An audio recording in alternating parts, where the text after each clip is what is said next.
আপনি কি প্রত্যেকদিন ঘুম থেকে ওঠার পর ক্লান্তি ভাব অনুভব করছেন? কখনো কখনো মাথা ধরা, মাথা ঘোরা, কখনো কখনো মাথার মধ্যে একটি কেমন অদ্ভুত রকমের সেন্সেশন পাওয়া, বুক ধড়ফড় করা, কোনো সময় নিঃশ্বাসের সমস্যা, হাঁটতে অসুবিধা, পায়ের মধ্যে ঝিনঝিনি ভাব, খিটখিট করা, পায়ের মধ্যে একটি অসাড় ভাব, এই ধরনের সমস্যা কি প্রায়ই আপনার সঙ্গে দেখা যায়? যদি এরকম হয়ে থাকে তাহলে আজকের ভিডিওটি অবশ্যই আপনার জন্য। কারণ আমাদের দেশের প্রায় 50%-এর উপরে মহিলা, কোথাও 60%-এর উপরে মহিলা এই সমস্যার মধ্যে দিয়ে কিন্তু যাচ্ছেন এবং তারা অনেক ডাক্তার দেখাচ্ছেন, অনেককেই বোঝাতে চাইছেন বা নিজে অনেক খাবার খাচ্ছেন, ওষুধ খাচ্ছেন, তারপরেও এটি ঠিক হচ্ছে না। কিন্তু এটি একটি বেসিক সায়েন্স, খুবই সামান্য একটি ব্যাপার, অথচ আবার এটি ভাবতে গেলে খুব গভীর একটি ব্যাপার। চলুন আজকে আমরা মেয়েদের এই সমস্যা নিয়ে আলোচনা করি এবং বিস্তারিতভাবে জেনে নিই।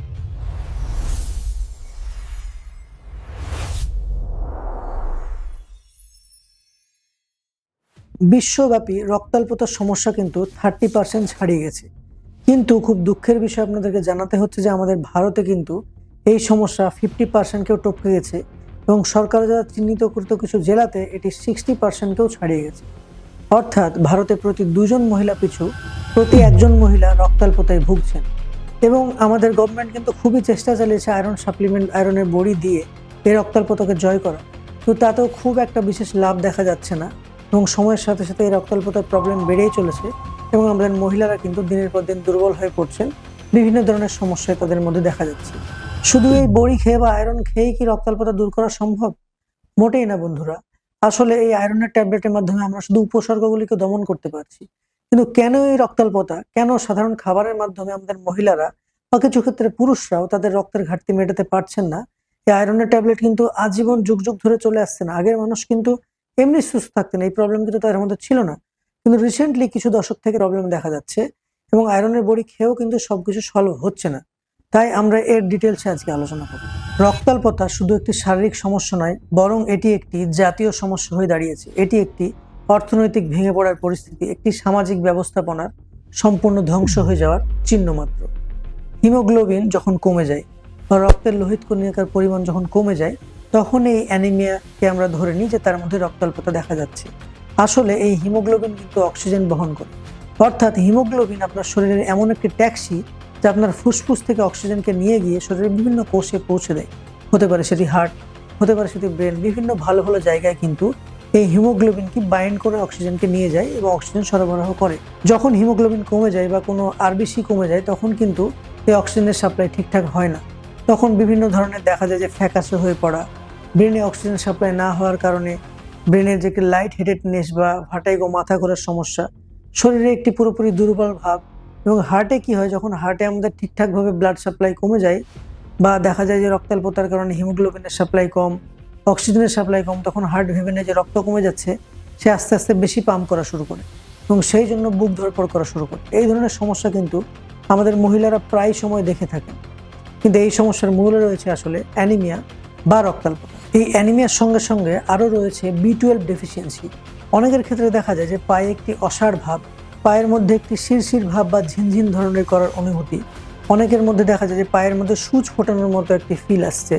অনেকের পায়ে কিন্তু সম্পূর্ণ অসাড়ের সঙ্গে সঙ্গে দেখা যায় যে তার পায়ে একটি জ্বালা ভাব। এই সবই কিন্তু B12 ডেফিসিয়েন্সি সিনড্রোম, অর্থাৎ ভিটামিন B12 এর অভাব থেকে এই ধরনের সমস্যাগুলি দেখা যায়। বিশেষ করে যারা ভেগি পিপল, অর্থাৎ যারা ভেজিটেরিয়ান, তাদের ক্ষেত্রে কিন্তু আরো বেশি B12 ডেফিসিয়েন্সি দেখা যায়। কেননা ভেজিটেরিয়ান খাবারের মধ্যে কিন্তু B12 খুব কম পাওয়া যায়, বরং প্রাণীজ উৎস থেকেই কিন্তু B12 বেশি পরিমাণে পাওয়া যায়।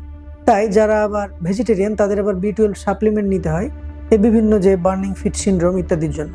কিন্তু এটির জন্য কোনো ওষুধ নয়, বরং ভিটামিন B12 এবং আয়রন সমৃদ্ধ খাবার খাওয়া দরকার। কেন এই রক্তাল্পতা দেখা যায়? অ্যাকচুয়ালি অনেকের ক্ষেত্রে দেখা যায় যারা আসলে খেতে চান না বেশি পরিমাণে, যে জন্য তারা খাবারের পুষ্টি শরীরে যায় না এবং খেতে না পারার কারণে স্বাভাবিকভাবেই তাদের কিন্তু রক্তাল্পতার প্রবলেম দেখা যায়।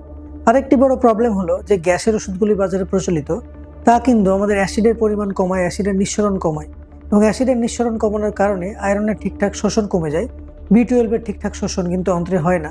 তখন এই অ্যানিমিয়া বা B12 ডেফিসিয়েন্সি সিনড্রোমের মতো প্রবলেম দেখা যেতে পারে।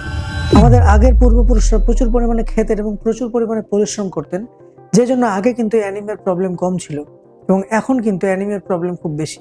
কিভাবে আপনি জানবেন যে আপনার রক্তাল্পতা বা অ্যানিমিয়ার পরিস্থিতি শরীরে রয়েছে কিনা? প্যালোর দেখে বা শরীরের কনজাংটিভা বা হাতের কোনো রকম যে চিহ্নিতকরণ ক্লিনিক্যাল চেঞ্জেস দেখা যায়, যেমন এই নেল বেডগুলো দেখে বা আপনার হাতের এই তালু দেখে বা আপনার মুখের মধ্যের পরিস্থিতি দেখে, কনজাংটিভা দেখে, এগুলো দেখে তো বোঝা যেতেই পারে।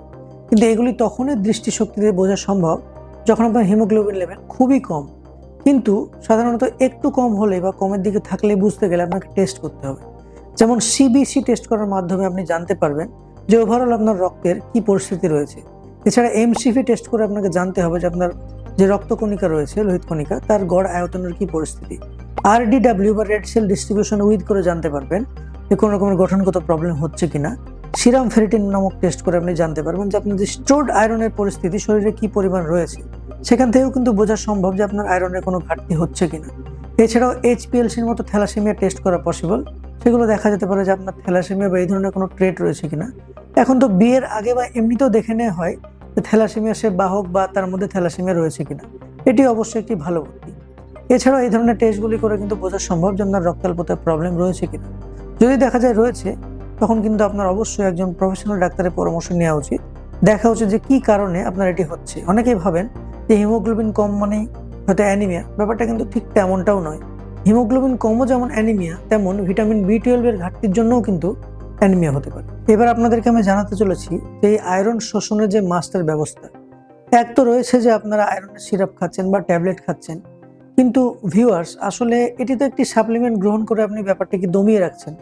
কিন্তু কেন আপনার সাধারণ খাবার থেকে এই খাবারটি আসছে না, এটা নিয়ে কিছু প্রচলিত ছোট ছোট ভুল রয়েছে, যে জন্য আপনাদের হয়তোবা আয়রনের শোষণে প্রবলেম হচ্ছে। যেমন প্রথমে আমাদের বোঝা উচিত যে আয়রন কি কি রকম আমরা পেয়ে থাকি। দু রকম আয়রন আমরা খাবার থেকে পাই। একটি হলো হিম আয়রন, যেটি আমরা প্রাণীজ উৎস অর্থাৎ মাংস বা মাংসের মধ্যে যে আমাদের লিভার রয়েছে, মেটে যেটাকে আমরা বলি, সেখান থেকে পাই। এই হিম আয়রন কিন্তু শরীরের পক্ষে শোষণ করা খুবই সোজা বা সহজ। এবং উদ্ভিজ্জ উৎস থেকে যেগুলি পায়, যেমন পালং শাক থেকে আমরা পেয়ে থাকি আয়রন, এটিকে বলা হয় নন হিম আয়রন। এটি কিন্তু আমাদের শরীর ডাইরেক্টলি শোষণ করতে পারে না। এটিকে শোষণ করার জন্য প্রয়োজন হয় ভিটামিন সি এর। এবার হয় কি, আমরা হয়তো অনেকেই এই আয়রন সমৃদ্ধ খাবার খেয়ে চলেছি, কিন্তু এটা জানি না যে এটা শোষণ করার জন্য ভিটামিন সি দরকার। তাই আমরা যদি পালং শাক বা এই ধরনের কিছু খাই, তখন আমাদের এর সঙ্গে ভিটামিন সি আছে এমন কমলা লেবু বা আমলকি এরকম কিছু খাওয়া উচিত, যাতে খুব সহজে আয়রনটি আমাদের শরীর কিন্তু শোষণ করে নিতে পারে এবং সেই আয়রনটিকে কাজে লাগাতে পারে। এবং ভিটামিন B12 কিন্তু খুব ইম্পর্টেন্ট এই ক্ষেত্রে, ফোলেট খুব ইম্পর্টেন্ট। এই B12 কিন্তু আপনাদেরকে আগেও জানালাম যে উদ্ভিজ্জ উৎস থেকে সহজে পাওয়া যায় না, প্রাণীজ উৎস থেকে বেশি পাওয়া যায়। প্রাণীজ উৎস থেকে ভিটামিন B12 আপনি নিলেন, এবং যারা ভেজিটেরিয়ান তাদের ক্ষেত্রে B12 এর আপনাকে সাপ্লিমেন্ট নিতে হবে, তাছাড়া তো অসুবিধা।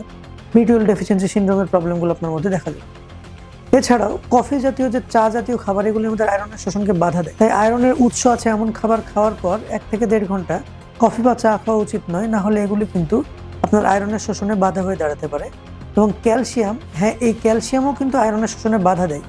এই জন্য ক্যালসিয়াম আর আয়রনের সাপ্লিমেন্ট একসঙ্গে খাওয়া উচিত নয়, আলাদা আলাদা সময় খাওয়া উচিত।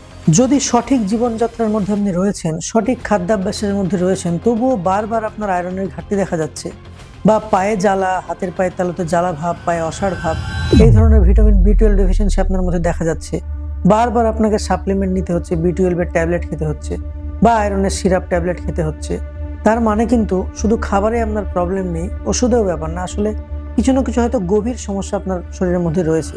এখানে আসছে হোমিওপ্যাথির কাজ। কেননা হয়তো অন্যান্য যে ওষুধের ব্যবস্থা, তারা শুধুমাত্র আয়রনের ট্যাবলেট বা ভিটামিনের ট্যাবলেট দিয়ে ক্ষান্ত হয়।